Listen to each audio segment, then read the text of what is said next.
Olá pessoal, quem fala aqui é o professor Erlon Freitas. Estou aqui para tratar mais um assunto recorrente das redes sociais.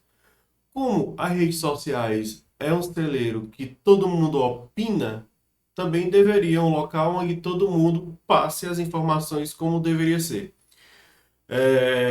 Na ocasião, estaremos decorrendo sobre uma decisão recente do STJ, onde uma corretora de imóveis que apresentou o imóvel a uma construtora e recebeu sua comissão de direito integral, tá? A história é mais ou menos assim. Ela chegou para a construtora, ofereceu um terreno de 13 mil metros quadrados por aí. A construtora fecha com outro corretor uma área bem superior que também a área dela estava englobada. No final, foi ignorado o seu pagamento dos seus honorários, ou da parte devida, ou da parte total do negócio, enfim, isso é muito comum no mercado imobiliário. Mas ela entrou com um processo, entrou com recurso e foi ganho, tá? Neste nosso vídeo, irei discutir sobre a publicação, sobre o recurso, né? Sobre a decisão e sobre o código de ética. Ele vai O código de ética vai ser bem singelo. É um código de ética de 4 páginas, onde diz o papel do corretor de imóveis. Se todo corretor de imóveis tiver familiaridade com o nosso código de ética, certas situações não aconteciam, né? Vou compartilhar a tela aqui com vocês para a gente ler essa decisão conjunta. A publicação no mercado do mercado, a publicação da notícia geralmente é assim, ó. Decisão do STJ. Corretora de imóveis que apresentou terreno tem direito à comissão integral.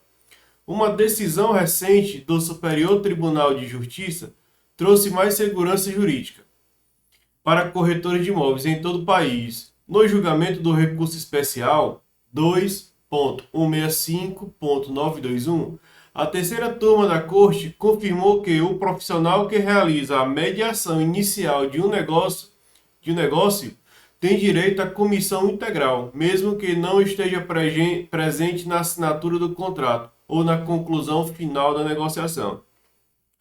Leia em publicidadeimobiliaria.com. Tá? Aqui eu consegui ter acesso à decisão. Não sei se vocês conseguem ver aqui. Deixa eu ver se eu aumento um pouquinho a tela. Pronto. A decisão é de 10/7/2025. Bem recente agora, né?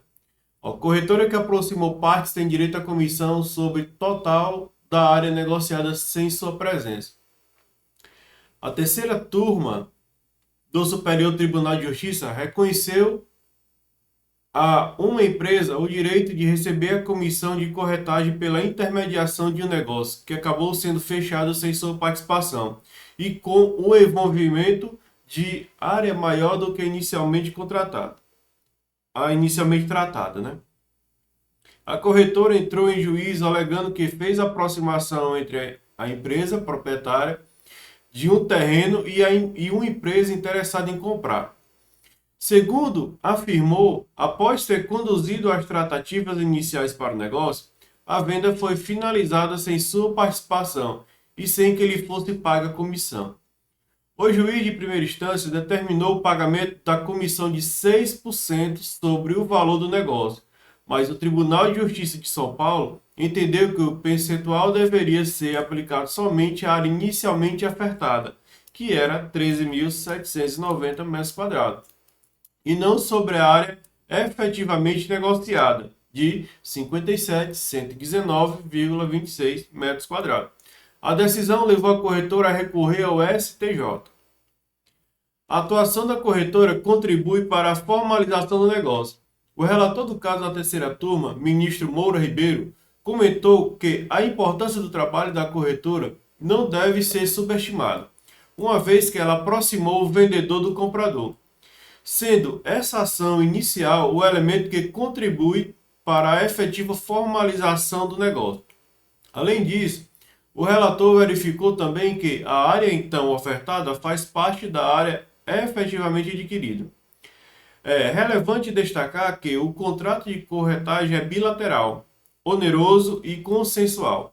O corretor compromete-se a realizar esforços conforme as instruções recebidas para cumprir sua tarefa, enquanto o contratante deve remunerá-lo caso a aproximação entre as partes seja bem-sucedida. Disse: o valor da comissão é vantajoso para o comitente. De acordo com o ministro, o corretor investe tempo e recursos na expectativa de que a transação se concretize e lhe proporcione o direito à remuneração combinada.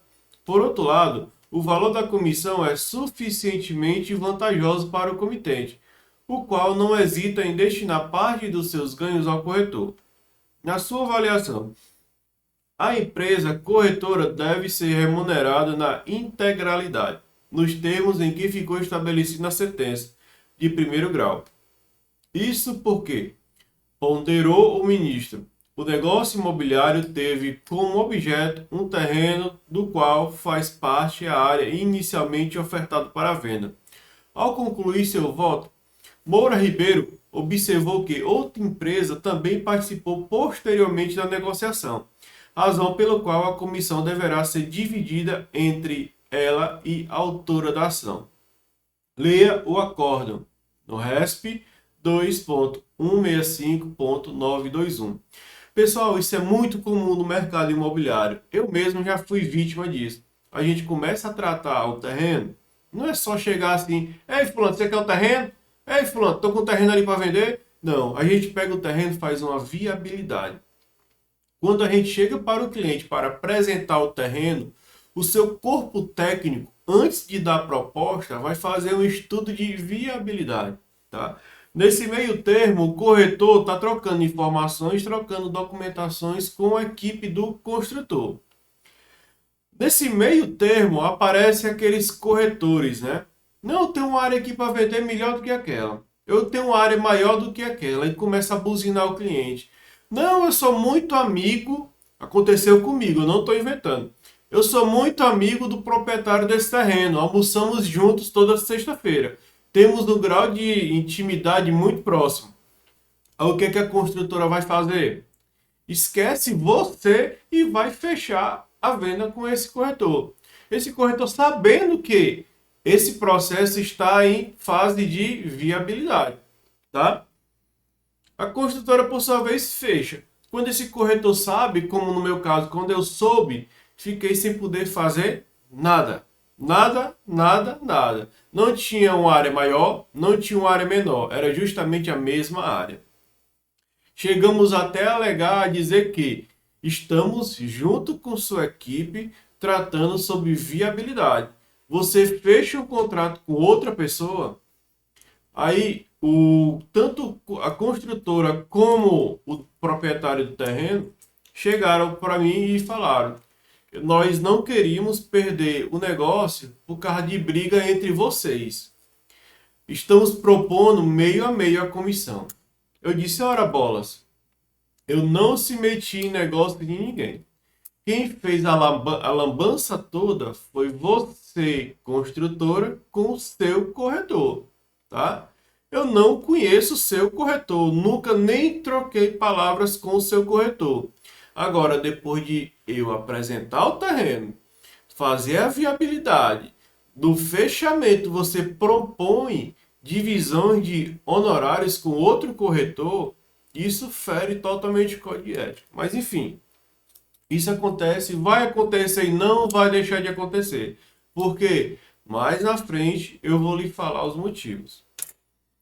Ainda sobre esse RESP, sobre esse julgado, eu peguei acesso aqui ao... Isso está no site, tá, pessoal? Não estou inventando, não estou criando e também não quero criar juízo de valor a nenhuma empresa, tá? Isso está dentro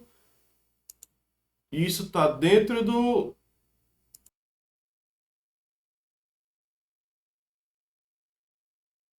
Isso está dentro da decisão, tá? Eu peguei aqui o dado do processo no site do Tribunal de Justiça, tá?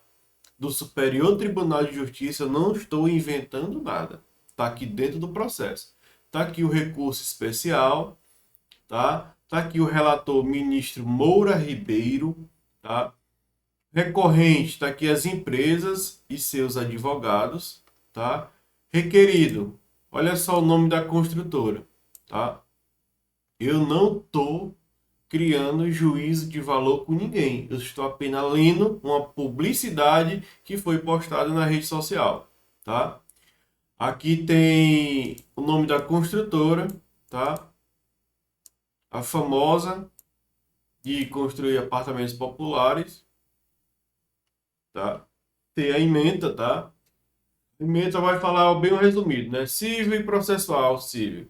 Recurso especial, ação de cobrança, contrato de corretagem, comissão. Negativa de prestação jurisdicional, inocorrência, acórdão suficientemente fundamentado.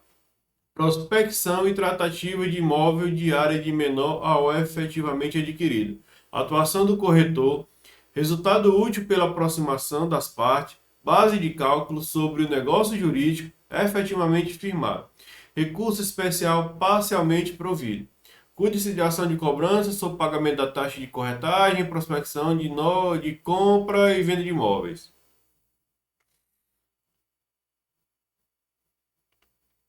Recurso especial interposto por empresa de corretagem contra acordo do Tribunal de Justiça de São Paulo, que limitou a comissão à área inicialmente ofertada, uma vez de sobre a área total adquirida. Aqui ela recorreu porque a empresa quis pagar os honorários a ela só da área inicialmente ofertada. E no acórdão é o quê? E no RESP é o quê? Ela tem direito ao percentual dela de toda a área adquirida, tá? Ó, a questão da discussão em saber se há nulidade por negativa de apresentação jurisdicional, a comissão da corretagem deve incluir sobre o imóvel inicialmente aproximado, de área menor, ou sobre a integralidade do negócio jurídico da área mais ampla. E haveria sucumbência recíproca no caso. Não há ofensas ao artigo 489 e 1022 do Código de Processo Civil, tendo em conta que o Tribunal Bandeirante decidiu a matéria de forma fundamentada. O julgador não está obrigado a rebater um a um ou argumentos invocados pela parte, quanto encontra motivação satisfatória para dirimir o litígio. O contrato de corretagem é um contrato em que uma pessoa delega a outra a tarefa de captar negócios em seu nome, mediante remuneração. O corretor atua como intermediário, facilitando o negócio para o comitente e recebendo em troca o percentual acordado. A comissão de corretagem deve incidir sobre o valor total do negócio, quando a atuação do corretor contribui para a concretização do contrato sobre a área total adquirida. A área total adquirida. Se o negócio principal é concluído como resultado do trabalho conjunto de mais de um corretor, ambos têm direito à remuneração pela aproximação bem-sucedida que realizaram, independentemente de o benefício da corretagem ter ocorrido por meio de esforço simultâneo ou consecutivo, recurso especial previamente provido. No meu caso, foi 100% de uma área. Ofereci uma área e foi comprado 100%. No dela aqui, ela ofereceu uma área, né? Se eu não me engano, foi 20% de uma área. E a construtora acabou comprando a área toda. Tá? A construtora alegou que ela teria direito apenas a essa parte apresentada inicialmente. Tá? Já a decisão do tribunal diz que ela fez o trabalho inicial para concluir o fim. E no caso, ela teria direito sim a metade dessa comissão toda. Acordo ao visto e relatado estes atos em que são partes acima indicadas, acordam os ministros da terceira turma por unanimidade da parcial provimento ao recurso especial, no termo do voto do senhor ministro relator. Os senhores ministros Nancy Andrighi, Humberto Martins e Ricardo Vilas Boas Cueva votaram com o senhor ministro relator. Presidiu o julgamento o senhor ministro Humberto Martins, ausente justificadamente a senhora ministra Daniela Teixeira. Brasília, 17 de junho de 2025. Bem recente. Mais uma vez aqui, a lista dos dos requerentes, requeridos, né, e dos recorridos, a ementa, o relatório. Empresa ajuizou a ação de cobrança contra outra empresa, né, e, enfim, outra incorporadora, pretendendo o pagamento da comissão pela aproximação das partes para a realização de transação imobiliária. Em primeira instância, os pedidos foram julgados procedentes, condenando as três incorporadoras ao pagamento da comissão pela aproximação em percentual correspondente a 6% do valor do negócio, além das despesas processuais e custos judiciais e honorários advocatícios, fixados em 15% do valor da condenação.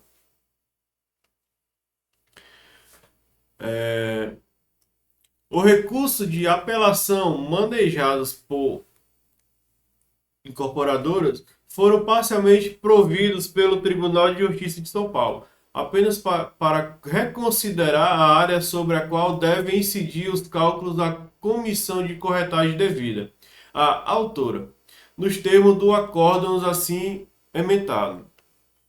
Corretagem, comissão, sentença de procedência reconhecendo o direito da autora à remuneração pelo trabalho realizado. Recurso das réis. Alegação de falta de intermediação da autora no contrato assinado. Documentos que comprovam a prospecção e tratativa de área inferior efetivamente adquirido.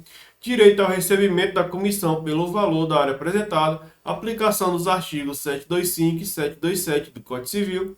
Inaplicabilidade da taxa Selic aos débitos judiciais, má-fé da autora não reconhecida. Recurso parcialmente promovido. Ainda disseram que a autora teria má-fé na negociação, né? Isso é argumentos de advogados, né? Para defender seu cliente vale tudo, né? Apesar de eu não concordar com isso, né? Mas, enfim. Os embargos de declaração opostos pela empresa foram rejeitados e os da incorporadora foram parcialmente acolhidos. Nas razões de seu apelo nobre interposto, com base nos artigos 105, inciso 3, alinear e tal, alegou a violação dos artigos 724, 725 e 727, todos os Código Civil. 86, 489, não vou ler os artigos aqui que fica uma coisa muito cansativa. Ao sustentar que houve negativa da prestação jurisdicional, especialmente porque as omissões e contradições não foram sanadas com relação ao valor da área objeto de comissão e ao ônus da sucumbência. 2. A comissão de corretagem deve ser calculada sobre base do negócio jurídico final celebrado, e não na oferta inicial. E 3. Caso não seja provido o pedido principal, que subsidiariamente seja reconhecido que não há sucumbência recíproca, conforme a súmula, foram apresentados contra-razões. Voto. O recurso especial merece parcialmente provimento pelas seguintes razões. Da negativa da prestação jurisdicional. Apesar do inconformismo, verifica-se que o Tribunal Bandeirante se pronunciou sobre a área objeto da comissão e aos ônus da sucumbência, não havendo, portanto, omissão, contradição ou obscuridade. Neste contexto, confira-se o seguinte trecho do acórdão. No caso em andar, nota-se a ocorrência de erro material no apontamento do valor do metro quadrado negociado em contrato juntado em folha que o imóvel negociado tem área de 57 mil e foi vendido por 700 milhões, o que resulta em 1,225 por metro quadrado e não como constou no acordo. Também é preciso suprir a omissão verificada em relação ao ônus da sucumbência, após o parcial provimento de apelação, pois a alteração da decisão tomou a ação parcialmente procedente e comporta a redistribuição de sucumbência. Dessa forma, as custas e despesas processuais devem ser suportadas pelo requerente e pelo requerido, na proporção de 25% a cargo das réis e 75% a cargo da parte autora. Da mesma forma, é preciso redimensionar os honorários advocatícios, que devem ser 20% do valor da condenação, distribuído da seguinte maneira: 75% do total devido pela parte autora e 25% devido pela parte ré.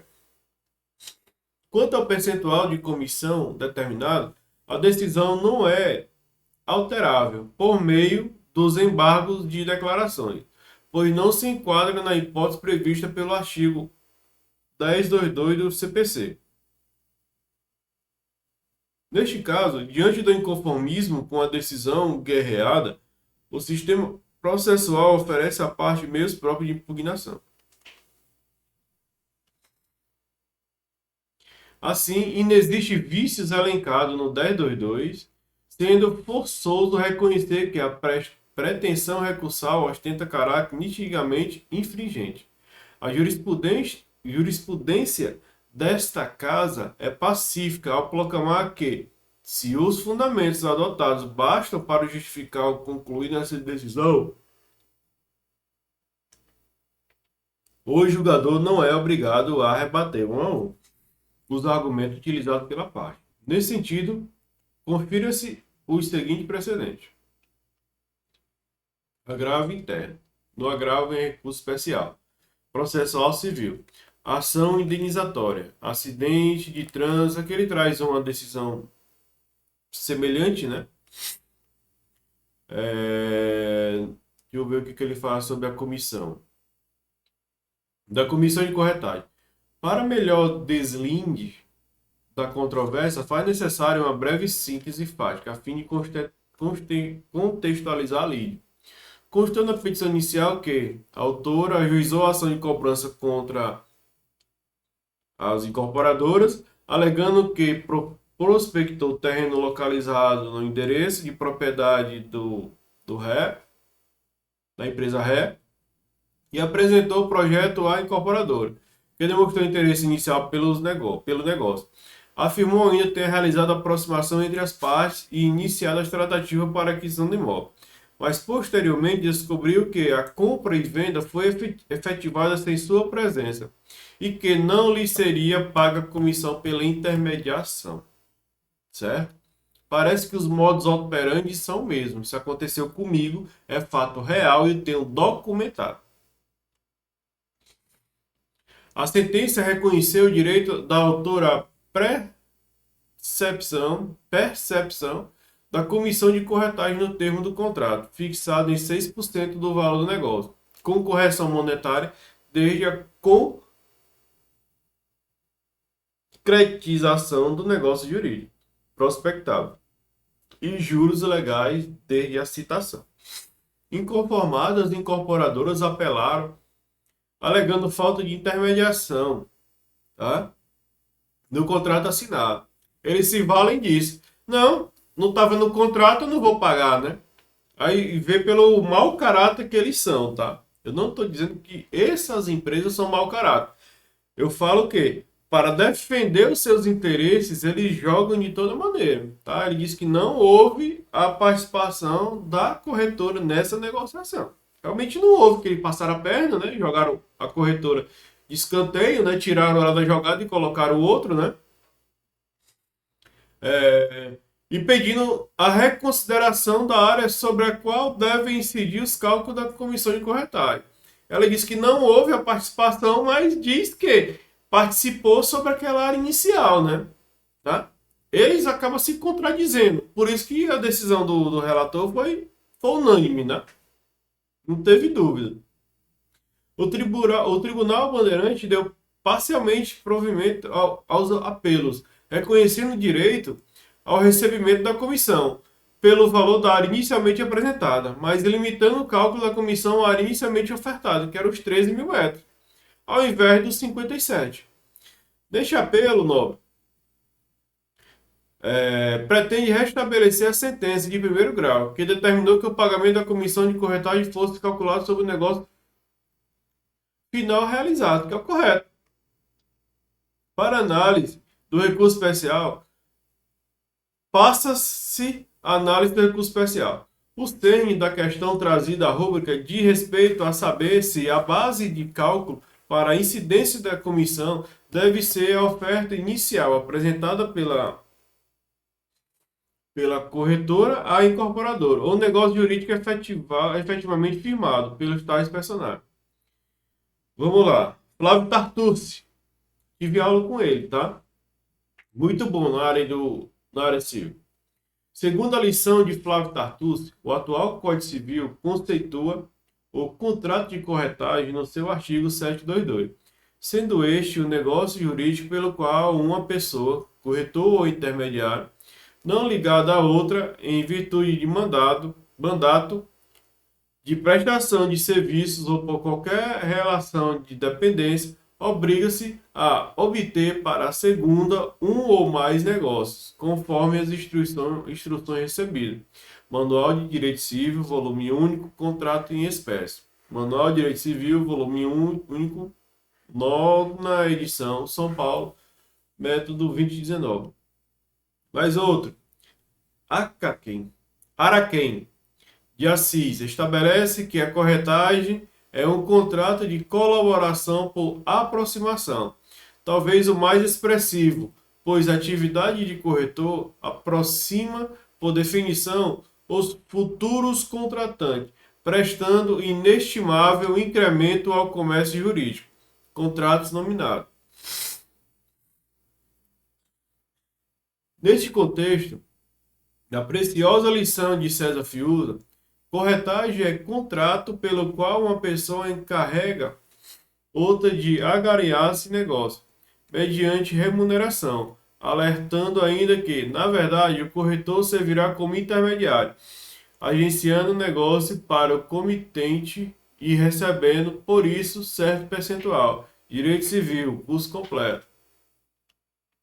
Por sua vez, a atuação do corretor, Marco Aurélio Bezerra de Mello, ensina que é relevante se o dono do negócio pretende comprar, vender, permutar, alocar, tomar ou prestar algum serviço. O corretor deverá, com sua experiência, conhecimento e informação, buscar na sociedade quem possa se interessar em contratar com a sua contraparte no contrato de corretagem. Do êxito dessa busca depende a sua remuneração, fixada, não raro, em percentual razoável sobre o valor do contrato realizado. E prossegue o autor.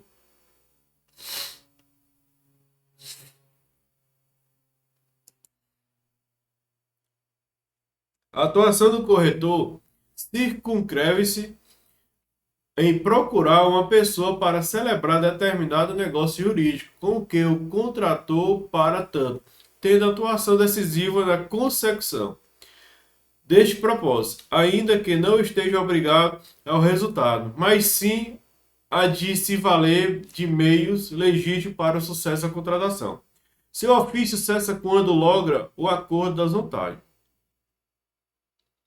É no âmbito desse procedimento proativo que se reconhece o profissionalismo da atuação do corretor e se justifica, logrando êxito, o recebimento da justa remuneração que, na vida de relação, é igualmente chamado de corretagem, em semelhança ao que ocorre com o contrato de comissão.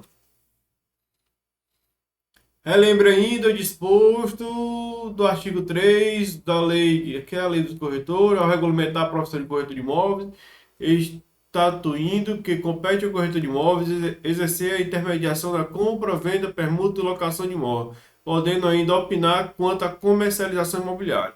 Em suma, a corretagem é um negócio jurídico pelo qual uma pessoa, dono do negócio comitente, contrata outra, o corretor, que se obriga, conforme instruções recebidas, a procurar alguém interessado em realizar determinado negócio. Enfim, eu não vou ler a decisão completa, porque vocês já sabem do resultado final, tá? É uma coisa muito extensa, mas vamos para a parte que nos mais interessa. Código de ética. nosso código de ética. Isso aqui depois eu vou disponibilizar para vocês os arquivos em PDF, assim como os links do que estamos estudando. Bem no seu artigo 2, tá? Artigo 2, ele fala que a presente resolução entrará em vigor na data da publicação, revogadas as disposições contrárias, especialmente as resoluções do CONFES. Foi publicado em 1992, então está em vigor. Eu vou lá para o Código de Ética. Vou me atentar aqui a alguns artigos que eu até fiz uma pesquinha aqui. Ó. Artigo 2. A confiança. Os deveres do corretor de imóveis compreendem, além da defesa do interesse que lhe é confiado, o zelo do prestígio de sua classe e o aperfeiçoamento das técnicas de transações imobiliárias. Do 3. Cumpre ao corretor de imóveis, em relação ao exercício da profissão, à classe e aos colegas. Primeiro, considerar a profissão como um alto título de honra e não praticar e nem permitir a prática de atos que comprometam a sua dignidade. Isso é o dever do corretor, defender a sua honra, tá? E não permitir nem praticar atos que comprometam a sua dignidade. Se o corretor lá da incorporadora sabia que esse imóvel estava sendo tratado já anteriormente, ele não poderia ter ignorado essa informação, tá? Ele não poderia ter submetido a essa tal prática que comprometa a sua dignidade. Primeiro artigo a ser infringido, artigo 3, inciso 1, já foi infringido, né? Eu já cometei uma falta. Aqui eu marquei de novo o 7. Artigo 7º. Vamos ver o que é que ele fala aqui no 7º. Defender os direitos e prerrogativas profissionais e a reputação da classe. Ele não respeitou e nem defendeu o direito e a prerrogativa profissionais da classe. Por quê? Porque isso aqui, se ele tivesse diligência na negociação que estava tratando, esse processo não tinha saído, né, da sua classe, não teria invadido as outras, que no caso foi o Tribunal de Justiça. Tá? Esse aqui, se ele tivesse defendido o seu direito e prerrogativa profissionais, a reputação da classe não estaria colocada em xeque. Tá? O outro que eu vi aqui foi assim, o 8º. Zelar pela própria reputação, mesmo fora do exercício profissional. Aqui também se abrange o leque, tá? Tem corretores que acham lindo, né? Ser chamado de cachaceiro, de enganador, de estelionatário, né? Se apalhaçar em redes sociais, né? Enfim, aqui ele fala que zela pela própria reputação, tá? Mesmo fora do exercício profissional. Se uma vez você se inscreveu nos quadros do Cresce como corretor de imóveis, você tem que zelar sua reputação. Porque aqui já me chamaram de palhaço. Por quê? Porque tem outros colegas que se transvestem de palhaço para apresentar imóveis, tá? Ele não está usando de zelo pela própria reputação. Tá? E como que ele não está fazendo isso, está respingando em outros colegas. Tá? Não sou eu que estou dizendo, pelo amor de Deus. Quem está dizendo que é o Código de Ética. Se tiver alguma coisa contra, vá brigar com o Código de Ética. Vamos para o artigo 4. Eu marquei aqui o 2. Apresentar ao oferecer o negócio dados rigorosamente certos, nunca omitindo detalhes que o depreciem, informando o cliente dos riscos e demais circunstâncias que possa comprometer o negócio. Se você sabe e tem que saber, e a obrigação de você saber, aquele negócio vai causar algum risco ao comprador, se você se omitir, você vai responder. Processo civil e criminalmente. Por omitir informações, tá? Terceiro, recusar a transação que sabe ilegal, injusta ou imoral. Aqui eu não vou nem adentrar nesse, porque todos são adultos, devem saber. Uma transação que seja ilegal, injusta ou imoral, tá? Voltando aqui nesse 2, no artigo 4, parágrafo 2. Aqui eu me lembro de uma situação bem recente que aconteceu comigo. Eu atendendo um cliente, qual é o procedimento? Visita ao stand, visita ao local, segundo o fechamento. Na visita ao stand, foi informado da tabela, foi informado o valor, foi informado o desconto. Foi, rapaz, foi coisa de mágico. Saiu do stand, outro colega corretor liga. Fulano, ofereça uma proposta de valor X que é fechado, é certo que vão aprovar. Aí o cliente fez o quê? Se o professor Erlon está me oferecendo um imóvel a R$ 1.000, outro corretor está me oferecendo a R$ 500, eu vou fazer o quê? Comprar pelo mais barato. Não é isso? O corretor fez o cliente preencher a ficha. O corretor já preencheu a ficha. Vai ser a verdade. O cliente assinou, mandou a proposta. Não foi aceito. O que aconteceu? Quando saí da. No, isso foi numa sexta. Quando foi na terça-feira. Quando saí da visita do empreendimento, recebo a ligação. Olha, seu cliente mandou uma proposta por outro corretor. Sua comissão vai ser dividida. Como assim dividida? Não, que ele assinou uma proposta com valor com outro corretor. Se ele não me comunicou, né? E outra, eu não aceito divisões. Não, mas a política da empresa é assim. Eu disse, olha, a política da empresa é da sua empresa, não é da minha. E outra, como foi essa negociação? Ela foi e contou, né? Liguei para o cliente realmente falou, né? Eu disse, olha, o seu corretor que você está defendendo induziu meu cliente ao erro. Mandou ele assinar uma proposta que não era condizente com a negociação e não passou, né? Ele usou de artimanhas para roubar o cliente de mim. Aí vocês estão defendendo o seu corretor que cometeu uma falta grave do que eu que fiz o procedimento correto. Não, mas é a política da empresa. Pois a política da empresa, vamos ver quem que prevalece. A política da empresa ou é a prática de mercado.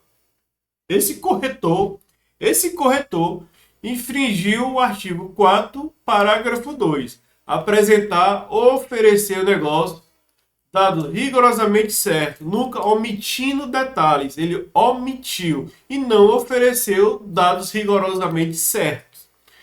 E que deprecie, informando ao cliente de risco de demais circunstâncias que possam comprometer o negócio. Aqui de cara, essa construtora, se ela fosse idônea, teria cortado esse corretor na mesma hora. Porque eu já tinha passado uma proposta. Ele passou uma proposta menor, sabendo que a minha proposta não foi aceita, né? Ele passou uma proposta menor, sabendo também que não ia aceita, mas fez com que o cliente assinasse. Aí o que foi que aconteceu? Pulou na minha frente. Como é que pode isso? Né? Passar dados errais, dados irreais, induzindo o cliente a erro, forçando o comprador a fechar negócio com ele. Pessoal, eu costumo dizer para meus alunos que o cliente não é meu. O cliente é do mercado. O cliente é que vai lhe escolher, tá? Se ele lhe escolheu para formalizar a negociação, o seu papel é fazer os procedimentos, que seria visita ao stand, visita ao empreendimento e fechamento. Essa parte de corretagem de imóveis, apesar de ser alguma prática comum, não sei como é que a pessoa compra imóveis por telefone, né? Fecha o negócio de milhões por telefone, né? Mas o procedimento é visita, visita, fechamento. Visita, visita, proposta. Visita, visita, contrato. Esse é o procedimento. Fugindo disso, eu desconheço a prática do mercado. Tá? Vamos lá, senão eu vou acabar me estressando mais ainda, que é um negócio tão recente que aconteceu, mas que ainda vai rolar, tá? Eu já vi aqui o 3, vamos para o 9. Ó, contratar por escrito e previamente a prestação de serviços profissionais. No meu caso, eu tinha contrato por escrito. Elon, eu quero comprar um apartamento em tal canto, até tanto, nessa região, com tantos quartos, com tantas vagas que atendem a minha família. Fui contratado, tá? Foi feito. E eu fui atrás. E eu achei. E eu trabalhei. E eu levei a visita. E eu visitei o empreendimento. Passei a proposta. O valor estava baixo, não foi aceito. O cara atravessou minha proposta e também não foi aceito. Só que a proposta vinha no meu nome, né? Para ver até onde a vendedora ia na negociação, tá? Enfim, o colega lá induziu o cliente a erro, o cliente se sentiu lesado, a construtora defende que a comissão seja dividida entre as partes, eu defendo que não, a política da construtora ela faz do jeito que ela quer, a política de mercado eu vou seguir o quê? Código de ética da minha profissão. Pronto, Zé Fini. Seguindo aqui. Falei o 10. Ó, receber somente de uma única parte comissões ou compensações pelo serviço prestado, salvo se, para proceder de modo diverso, tiver havido consentimento de todos os interessados, ou for praxe usual da jurisdição. Geralmente a gente fecha a negociação, quando o valor é expressivo, o cliente diz, não, você paga uma parte, eu pago outra. A gente tem comum acordo. Agora que, se eu receber 6% do vendedor e for cobrar 6% do comprador, estarei infringindo o código de ética. Já o 15.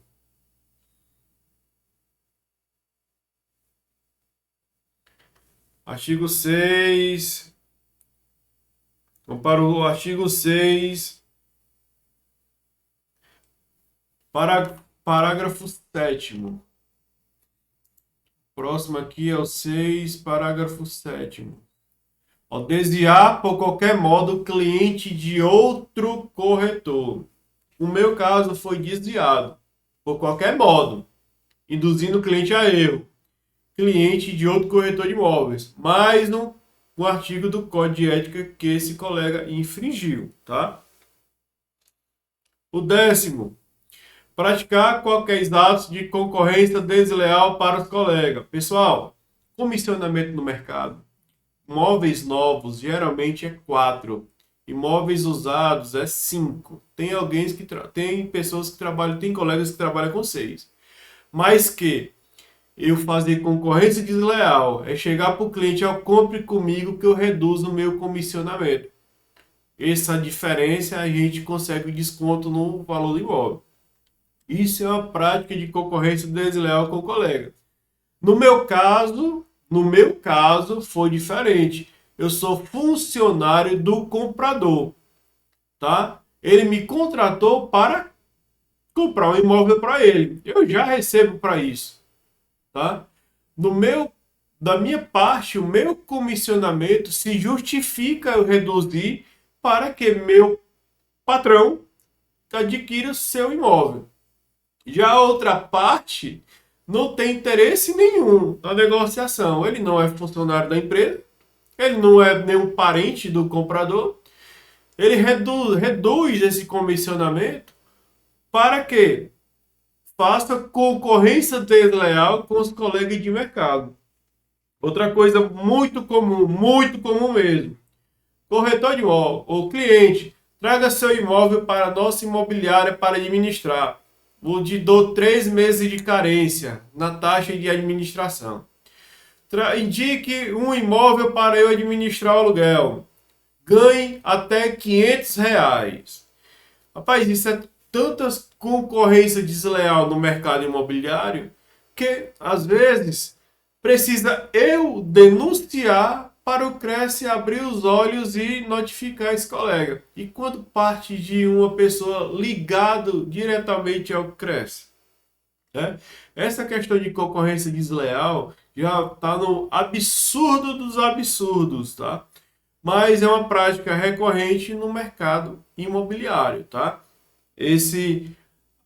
esse parágrafo 10 do artigo 6º, concorrência desleal, já está absurdamente saturado no mercado imobiliário.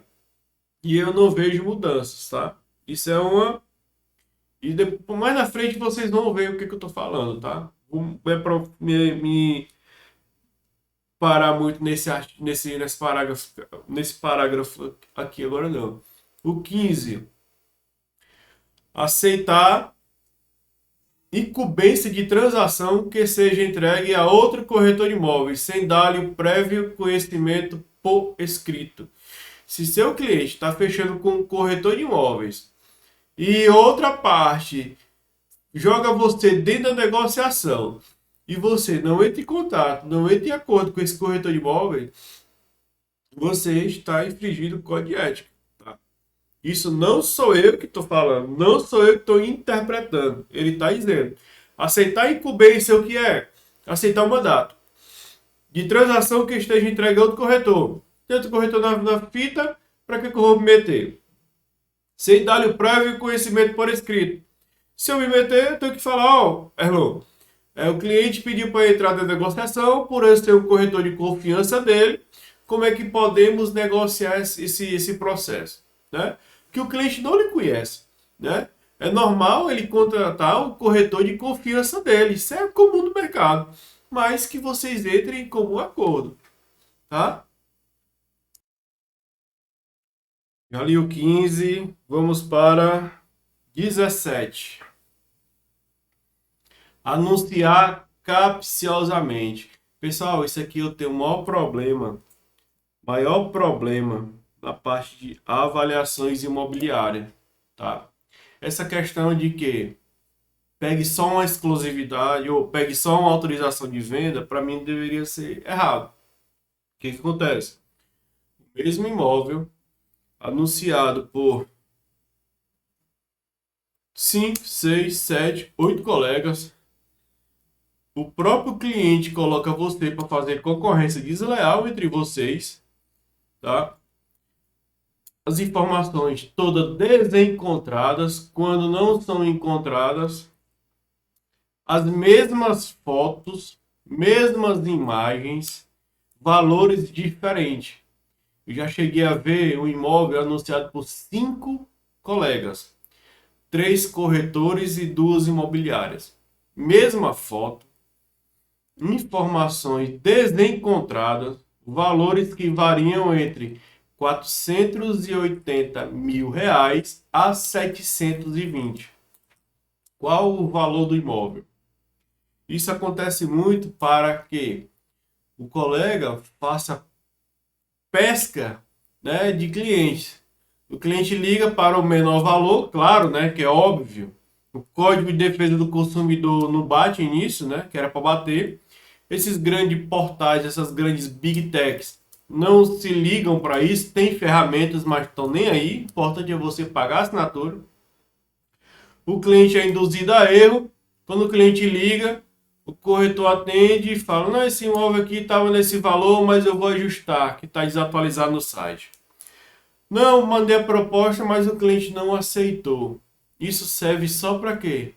Para o corretor praticar o anúncio capciosamente, amarrar o cliente e dizer que o cliente me ligou tal dia e jogou uma proposta, né?